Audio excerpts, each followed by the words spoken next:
Para usted que está viendo este video, un saludo y sea bienvenido a mi canal.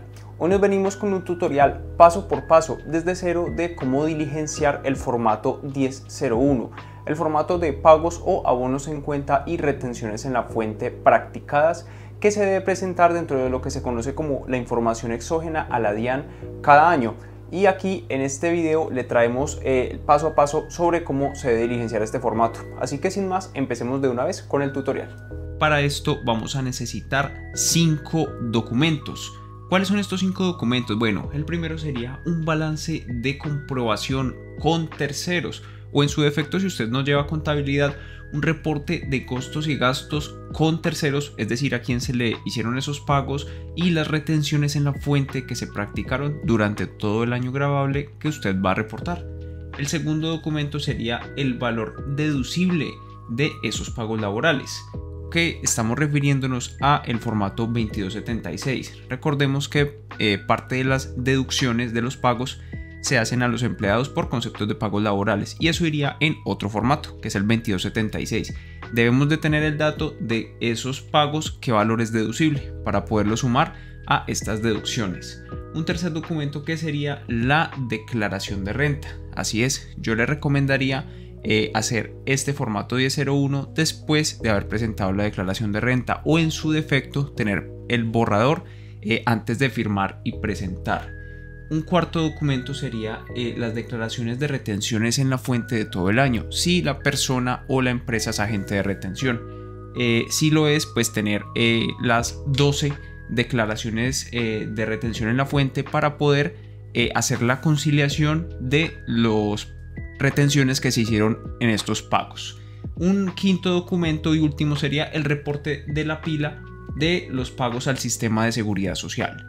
Esto con el fin de tener los pagos que se hicieron al sistema de seguridad social, como EPS, como fondos de pensiones, que se hicieron por parte de los empleados y por parte del empleador, y tener pues la información que tiene el sistema de seguridad social y el mismo dato que vamos a reportar. Es más bien como por una precisión.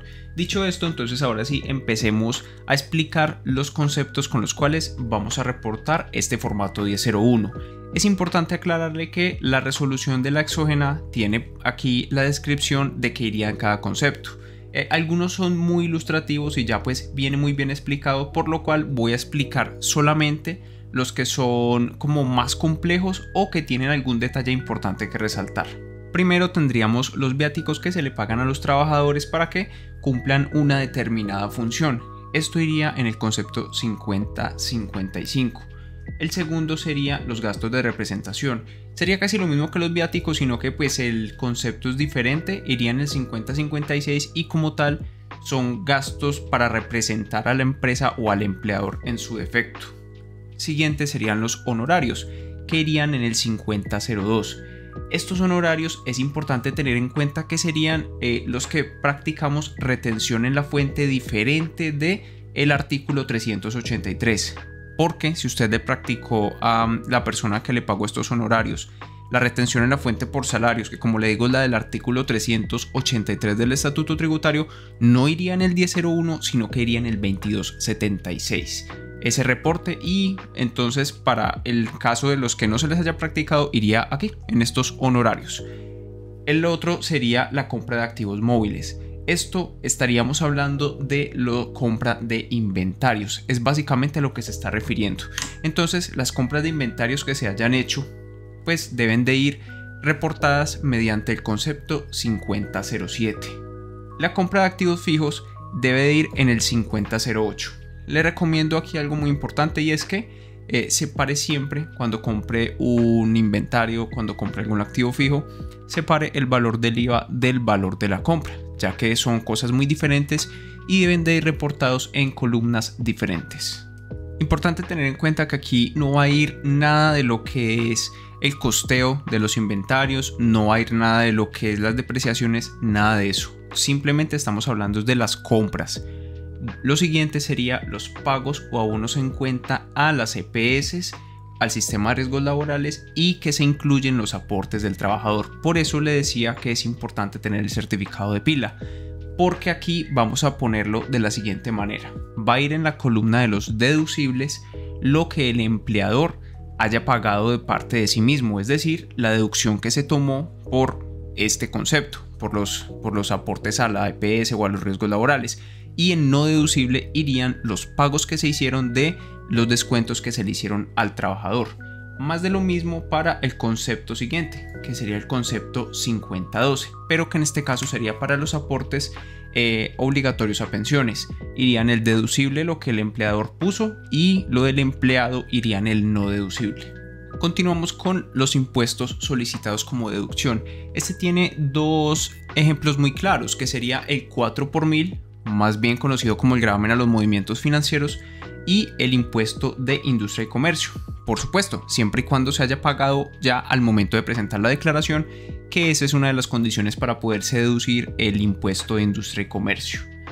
Siguiente, el impuesto nacional al consumo solicitado como deducción. Cuando de pronto tenemos algún tipo de pago que contenga dentro de la factura impuesto al consumo cobrado, este impuesto al consumo debe de reportarse aparte mediante el concepto 5066.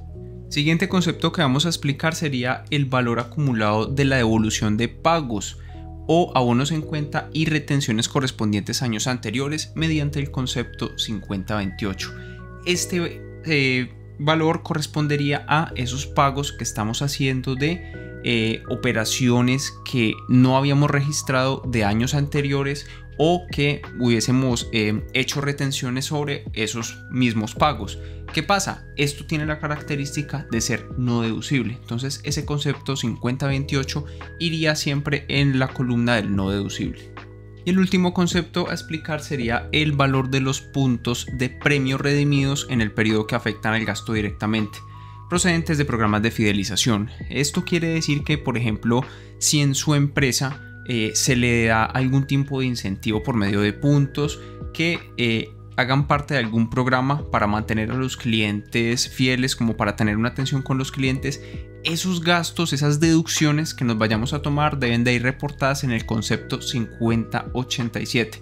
Es muy importante tener en cuenta que debemos de tener el registro de a la persona que se le dio ese beneficio, que se le dieron esos puntos por fidelización, para poderlo reportar correctamente en este concepto.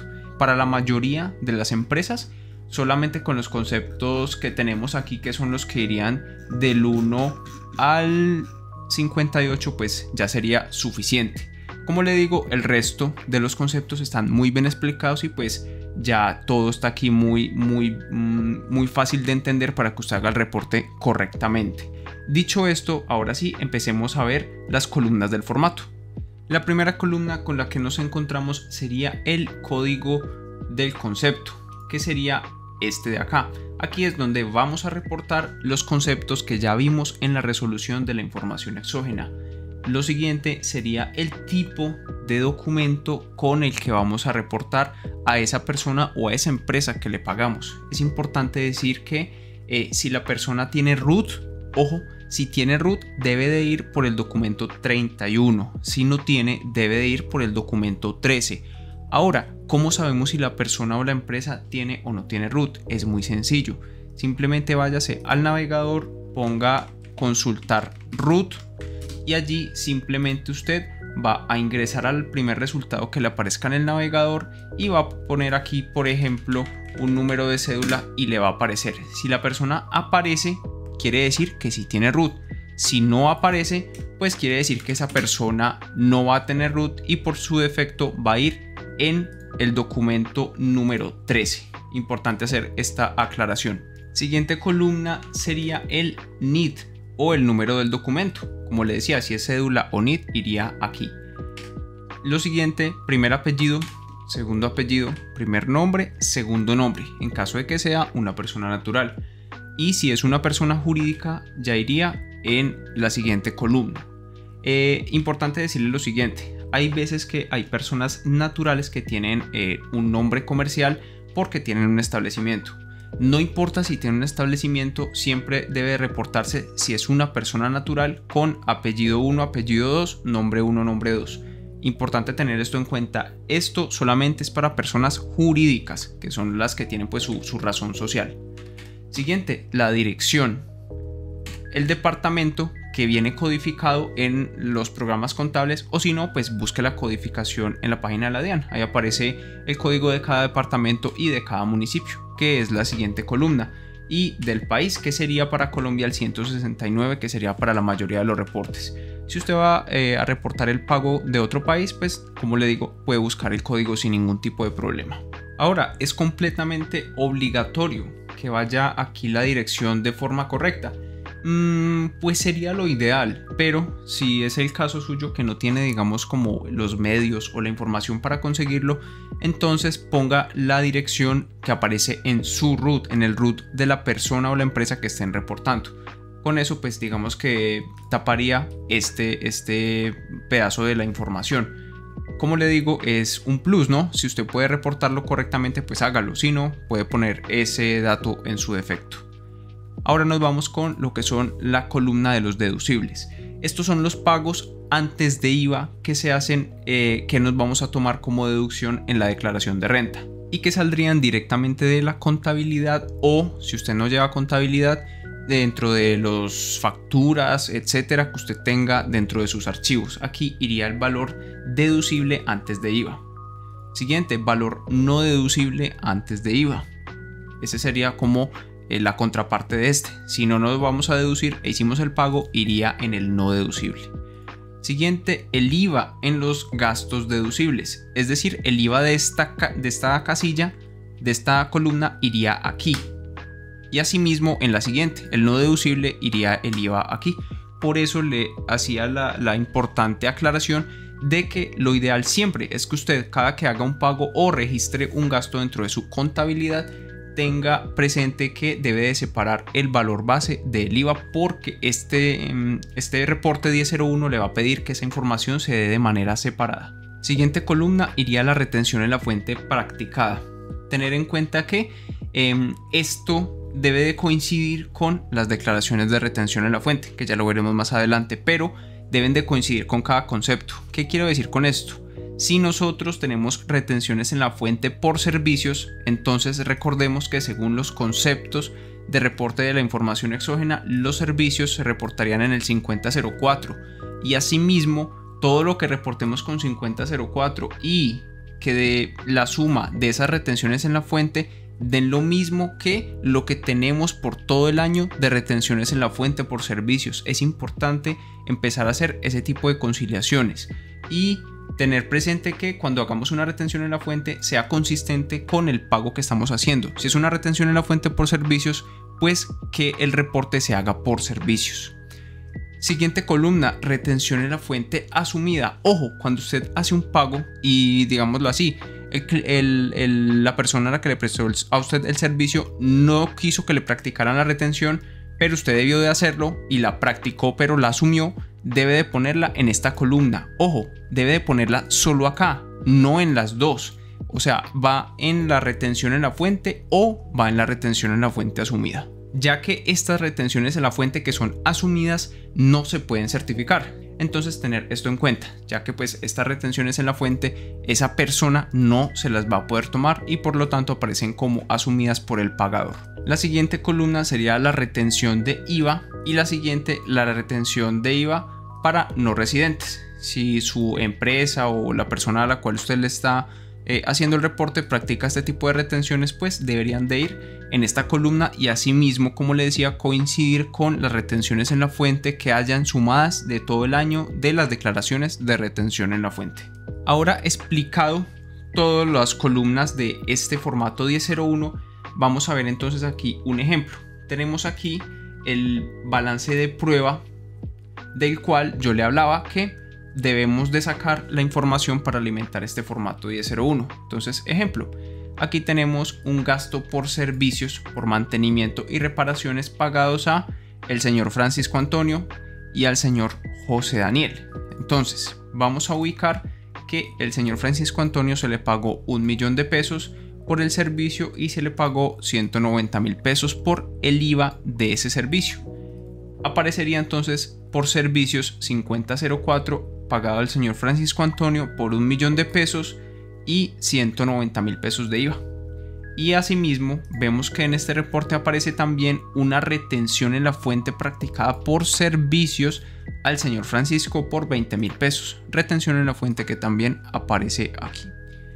Y también podemos ver que al señor José Daniel se le pagan 5.760.000, de los cuales se le practicó una retención en la fuente de 345.600 pesos. Retención en la fuente que también vemos acá, pero ojo, ya que el señor por algún motivo se tuvo que asumir la retención en la fuente que se le practicó, iría en esta columna y iría en el deducible el valor que se le pagó por 5.760.000 por el concepto 5004 de servicios. En internet hay varias guías y consejos para usted, digámoslo así, codificar su contabilidad conforme a estos conceptos que tiene la información exógena. Pues a ver, sí podrían servir como una base para que usted lo haga, pero es muy recomendado que usted vaya a su contabilidad y mire concepto por concepto, cuenta por cuenta, qué le aplica, ya que su plan único de cuentas es muy probable que sea diferente al mío, ya que son planes de cuenta personalizados, es decir, las cuentas que maneja una empresa es muy posible que no las maneje otra empresa igual así como las tiene. Entonces es muy importante que cada empresa haga esa configuración de forma personalizada. Si puede ser con la casa desarrolladora del software que le presta pues el servicio, sería todavía mejor para que le quede bien parametrizado ese aspecto. Dicho esto, entonces ahora sí, vámonos con lo siguiente, que es un tip bastante importante, y es que a veces la contabilidad tiene decimales. Usted debe de eliminar estos decimales, ya que la información debe ir aquí en números enteros. Si por ejemplo aquí yo pusiera 1.500.000, ya el sistema me rechazaría ese decimal al momento de yo hacer la prevalidación. Entonces, importante cuando usted deposite esta información que no vaya a tener ni un solo decimal. Y también que usted haga como una especie de filtro, que haga una revisión de la información previa a subirla a este formato, que vaya y mire que realmente ese pago haya sido un servicio, que mire que realmente ese pago esté soportado con la factura, que haga un ejercicio juicioso de hacer una depuración de esos gastos antes de subirlos a este formato para que haga el reporte de manera correcta. Explicado cómo se diligencia esta parte del formato 1001, vamos a ver ahora entonces cómo reportaríamos con la información que nos da el reporte pila. Entonces lo que vemos aquí es que el reporte pila tiene los aportes del empleador y los aportes del empleado, ojo a esto, y también nos trae el valor de los intereses que pagamos cuando de pronto se retrasa un poco el pago de la planilla. Pero para esta parte vamos a analizar entonces los aportes del empleador, que serían los deducibles. Vamos a ver que para el tema de los fondos de pensiones, que sería esta parte, vamos a ver que nos sumarían entonces 81.512.000. Esa parte sería la que aportó el empleador, la parte que se tomó como deducible. Vamos a verla en la parte de los fondos de pensiones, que serían en el concepto 5012. Vamos a sumarlo y esto nos debería dar 81.512.475. Mismo valor que tenemos justo aquí. Y en el no deducible irían los pagos que se hicieron por los descuentos al empleado, que serían 27.170.825, como lo podemos ver aquí. Mismo tratamiento con los aportes a la EPS. Irían entonces en el no deducible los que se hicieron por parte del empleado. Ahora, si su empresa o la persona reportante aporta a salud, iría pues la parte en el deducible. En su defecto solo iría en el no deducible lo que corresponde al empleado. Y para el resto pues de aportes al sistema de seguridad social, como lo son cajas de compensación, como lo son riesgos laborales, irían pues los valores que aparecen en el certificado como que aportó este mismo. Por ejemplo, este quería la RL 16.722.200, iría aquí. Hecha pues ya esta parte, que serían los aportes al sistema de seguridad social, podemos proceder a empezar ahora sí con lo que son las conciliaciones. Yo le voy a explicar estas conciliaciones que hago en mi flujo de trabajo, pero estos pasos no están en ningún libro, en ninguna parte, sino que pues son conciliaciones que me he acostumbrado a hacer a partir de la información que debe de contener el formato. y el paso a paso que le voy a dar pues no es estrictamente necesario, sino que me parece que es la forma más eficiente de hacer esta conciliación. La primera de ellas sería entonces conciliar lo que son las retenciones en la fuente. Aquí vamos a depositar entonces los valores que son las retenciones y las autorretenciones para saber pues el valor que se pagó en la declaración y así tener pues esta información separada y clara. Entonces, ejemplo, aquí tendríamos el valor de las retenciones en la fuente que se practicaron en el mes número 1, que sería enero. Entonces tomaríamos y sumaríamos el 1.400.000 por arrendamientos y los 65.000 por compras. Eso nos daría 1.465.000, el cual estamos viendo aquí. Mes número 2 iría 514.000 más 1.400.000 más 29.000, que me sumaría el 1.943.000 del mes 2. Así sucesivamente sumaría las retenciones en la fuente que yo practiqué de todo el año, que me dan 21.063.000 para este ejemplo, y después voy a ir a sumar todas las retenciones en la fuente que practiqué y las asumidas para poder determinar que me dio lo mismo que yo le pagué a la DIAN en retenciones en la fuente. Aquí me suman 21.061.000, dándome una muy pequeña diferencia de 1.516 pesos. Esta diferencia corresponde a ajustes al peso y es una diferencia completamente normal, es decir que ya estaría conciliado en el tema de retenciones en la fuente. Siguiente conciliación que me dispongo a hacer cuando estoy ya revisando la información exógena sería ya el tema de las deducciones que voy a presentar en mi información exógena, las cuales deben de coincidir sí o sí con las deducciones que me estoy tomando en mi declaración de renta y complementarios. Para lo cual vamos a empezar a trabajar el siguiente cuadrito. Vamos a tomar las deducciones que tenemos en nuestra declaración de renta, que como le digo es ideal que usted ya tenga por lo menos montado el borrador. Entonces, total de costos y gastos deducibles: 2.121.853.000, 2.121.852.913. Esta sería la suma que a mí me dio, ya que el formulario lo aproxima, pero entonces este sería el valor. Después vamos a restar los gastos laborales, que vamos a tomar del formato 2276, que ya le sugiero yo que lo haga antes que el formato 1001. Sería como un orden lógico para que ya tenga esta información a la mano. Entonces, en este formato vamos a sumar lo siguiente: sería los pagos por los salarios hasta, ojo a esto, los otros pagos, y de ahí sumaríamos también las pensiones de jubilación, vejez o invalidez. Saltaríamos las cesantías e intereses a las cesantías consignadas o reconocidas. ¿Por qué? Porque esto corresponde a un valor de un pago, no a un valor de causación, que sería el valor que vamos a tomar nosotros. Entonces sumaríamos todos estos conceptos, que ya los tengo aquí recopilados, que serían salarios, incapacidades, auxilio de transporte, cesantías e intereses a las cesantías causadas del periodo, primas, vacaciones y honorarios y servicios. Esto es importante tenerlo claro porque este es el valor que vamos a sumar y que vamos a tener como gastos laborales de este formato, solamente del formato 2276. Nada de esto debe de ir en el formato 1001, y este valor es el que vamos allí a restar del formato 1001 para nuestra primera conciliación. Entonces lo vamos a restar y eso nos da 1.215.981.000, el valor que debería de tener en deducciones este formato 1001, tanto en la casilla de los deducibles como el IVA de los gastos deducibles. Ya partiendo de esta información, vamos a hacer entonces la debida suma.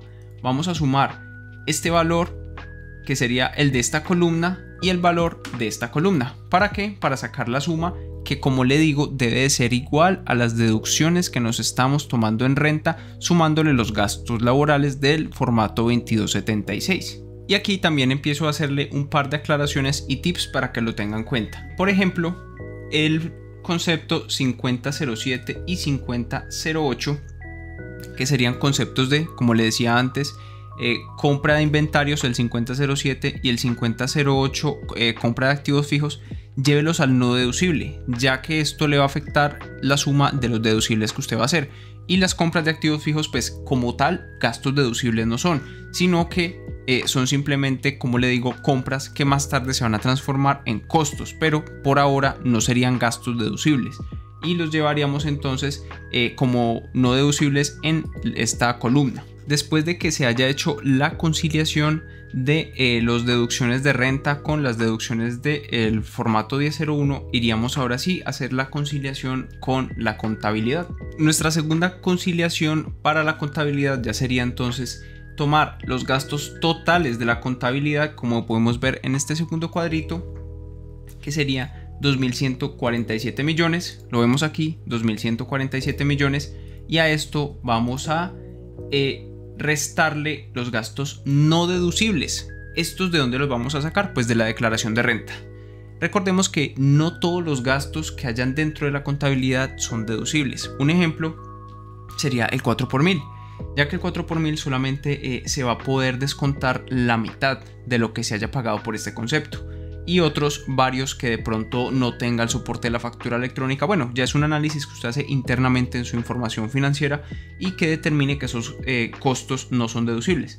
Esos costos no deducibles los va a restar del total de los gastos que tenemos y le va a dar los gastos deducibles de la contabilidad, ¿sí? Que serían exactamente los mismos que nos tomamos en la renta. Ahí iríamos con la conciliación de contabilidad y la renta. Y por último haríamos lo que es la conciliación de la contabilidad con la exógena, que sería que la exógena dé exactamente en los costos que estamos reportando el mismo valor que hay en la contabilidad. ¿Y cómo llegamos a esa tercera conciliación? Pues muy bien, vamos a tomar los costos y gastos deducibles de la exógena y les vamos a sumar los costos y gastos de el 2276. A ese valor le vamos a sumar los no deducibles que tenemos en la exógena. ¿Por qué? Porque aquí en estos no deducibles pues van a ir otros valores que nosotros vamos a tener aquí determinados, que serían, por ejemplo, como le digo, la otra mitad no deducible del 4 por mil. Vamos a sumarle también los valores que no vamos a descontarnos, etcétera. Iría la suma del ajuste al peso que causamos dentro de los gastos. Ajustes al peso como, por ejemplo, aproximación en las declaraciones, por ejemplo, ajustes a redondeos de pesos, etcétera, irían acá. Ahora vamos a restar de esta suma también la compra de los activos fijos, o sea, lo que pusimos en el concepto 5008. Eso lo vamos a restar de acá. Vamos a restar los no deducibles de la seguridad social, porque ya que estos no están dentro de la contabilidad, sino que simplemente los vamos a tomar del certificado pila. Después vamos a restar las compras de inventario, concepto 5007. Y por último vamos a restar también los dividendos repartidos. Y esto nos debería de sumar los gastos totales de la exógena, que deben de coincidir con los gastos totales de la contabilidad. Hecha esta conciliación, en la cual van a coincidir los deducibles de la exógena con los deducibles de la renta, y asimismo al sumarle a las deducciones de la renta los gastos laborales, vamos a hacer que esas deducciones en renta coincidan con las deducciones en contabilidad, y que los gastos totales de la contabilidad coincidan con los gastos totales de la información exógena. Sé que esto suena un poquitín complicado, pero al momento de la práctica no lo es tanto. Simplemente es que usted pues a partir de la información que esté depositando acá, haga que coincida tanto la exógena como la renta como la contabilidad por medio de estos cuadres que pues ya le puse acá, que serían estos tres cuadres.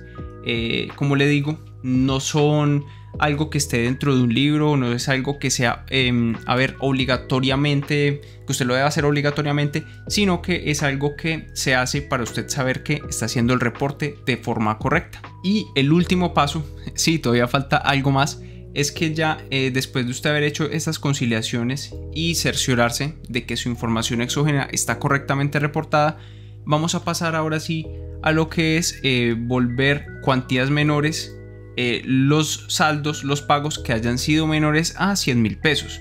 ¿Dónde dice esto? Pues lo dice en la misma resolución que tenemos acá, en la cual estábamos estudiando los conceptos, que los valores mínimos a reportar por cada beneficiario se harán a partir de 100.000 pesos. Si son menores a 100.000 pesos, pues los vamos a agrupar y los vamos a reportar cuando son menores de 100.000 en el 222 con el tipo de documento 43, y le vamos a poner cuantías menores.